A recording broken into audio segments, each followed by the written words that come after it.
Hello guys, welcome to मंजिल। आज मैं बात करने वाली हूँ कनाडा स्टडी वीज़ा के बारे में। और कनाडा के बारे में मैं आज कुछ इंपॉर्टेंट पॉइंट्स बताऊंगी जिसके बेसिस पे जो है आपकी फ़ाइल का जो वीज़ा है और आपकी फ़ाइल एक्सेप्ट होने के पूरे चांसेस हैं।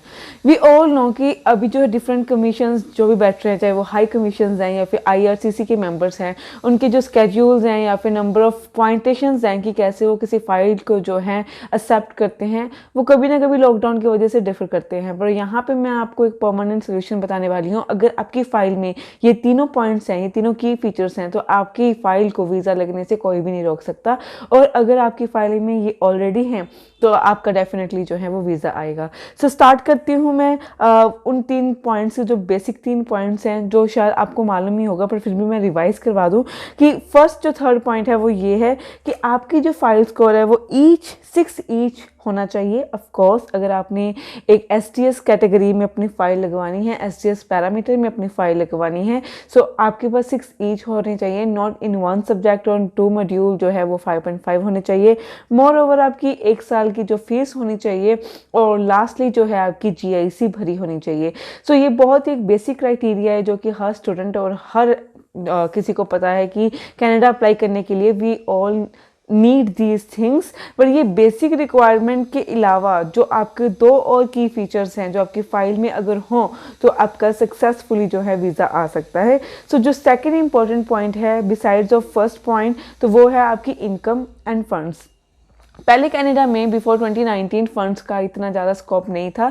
दे जस्ट नीड फर्स्ट की फीचर कि आपका 6 ईच होना चाहिए, STS पैरामीटर में होना चाहिए एंड आपकी GIC एंड 1 ईयर फीस जो हमारा बेसिक क्राइटेरिया है वो आपके कंप्लीट होने चाहिए।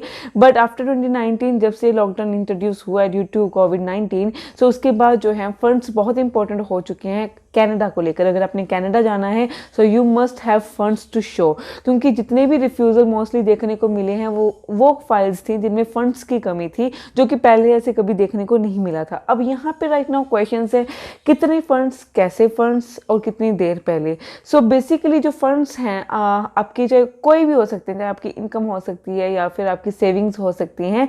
बट यहाँ पे जो प्रॉबेबली आपके जो फंड्स होंगे वो ये होगा कि अगर आपके जो कोर्स है वो आपका 2 साल से है या 2 साल के ऊपर का है, तो आपके जो फंड्स हैं वो एटलीस्ट आपके जो सेकेंड ईयर की फीस तक के थोड़े से ज़्यादा होने चाहिए। सो बेसिकली अगर मैं कहूँ कि किसी एवरेज कॉलेज की जो फीस है वो 8 से 9 लाख है, सो आपके जो फंड्स जो हैं वो 1-2 लाख ज़्यादा, मतलब 10 से 12 लाख के क्राइटेरिया के बीच में होना चाहिए, सो दैट कि आपको एम्बेसी जो है आपकी फ़ाइल को स्ट्रॉन्ग समझे, प्रोफाइल को ये समझे कि इसके पास बैकअप है कि अगर कल को कोई प्रॉब्लम क्रिएट होती भी है, जैसे कि हो भी रही है लॉकडाउन की वजह से, so you have your own backup. आप गवर्नमेंट के ऊपर जो रिलायबल नहीं हो।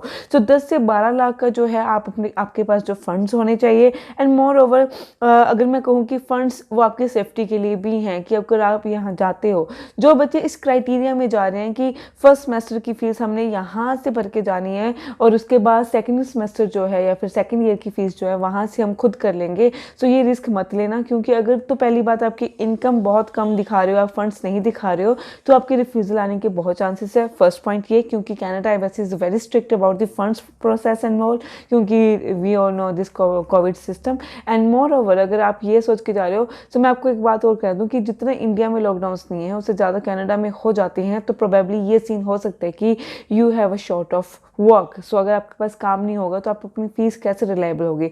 सो अपनी जो सिक्योरिटी जो है वो आपके हाथ में है, सो वो आप अपने रखनी है। और ये बात इनकम की बात, so income is not about कि आपने अपने फैमिली मेम्बर की किसी एक मेम्बर की जो है इनकम दिखानी है। आप 2 या 3 मेम्बर की इकट्ठी इनकम भी शो कर सकते हो, बट आपकी जो इनकम है वही बात आपकी 1 साल की फीस से थोड़ी ज़्यादा होनी चाहिए, मतलब 8-10 लाख की क्राइटेरिया के अंदर होनी चाहिए ये जो आपको इनकम दिखानी पड़ेगी। हाँ, आप 3 मेम्बर या 2 मेम्बर की कोलैबोरेशन के अकॉर्डिंग इनकम दिखा सकते हो, ये ज़रूरी नहीं है कि आपको 1 मेम्बर की ही दिखानी ज़रूरी है। सो ये 2 पॉइंट जो है आपकी फ़ाइल को बहुत स्ट्रॉन्ग बनाते हैं। Last and not least, we all know relevancy is a very important point कि आपके कोर्स की रेलेवेंसी है या नहीं है। बट उससे भी इम्पोर्टेंट पॉइंट ये है कि उस कोर्स का प्रोग्रेशन कितना है, और प्रोग्रेशन के अकॉर्डिंगली बहुत सारी वीडियोस मैं ऑलरेडी बना चुकी हूँ, आप मेरे चैनल पे जाके देख सकते हो। बट यहाँ पे एक बात कहूँ, जब आपकी कोर्स की रेलेवेंसी होती है, उसका प्रोग्रेशन देखा जाता है, देन उसी को रिलेट करके जो है आपकी स्ट्रॉन्ग SOP बनाई जाती है। सो वो आपको बहुत ही इंपॉर्टेंट पॉइंट होता है कि वो जो है आपकी फाइल को स्ट्रॉन्ग बनाए।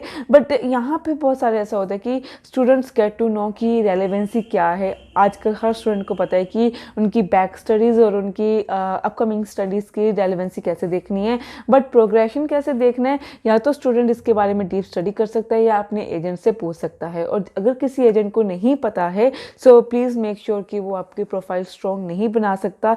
एंड प्रोग्रेशन के बारे में ही अगर पता होगा तो ही SOP लिखी जाएगी। सो दीज आर द 3 की फीचर्स जो आपकी फाइल को बहुत स्ट्रॉन्ग बनाते हैं। एंड प्रोग्रेशन के बारे में ज़्यादा जानकारी के लिए आप हमारे कॉन्टैक्ट नंबर्स पे कॉन्टैक्ट कर सकते हैं, एंड हमारा स्टाफ आपकी हर क्वारी को फ्री ऑफ कॉस्ट डील करेगा। Thank you so much.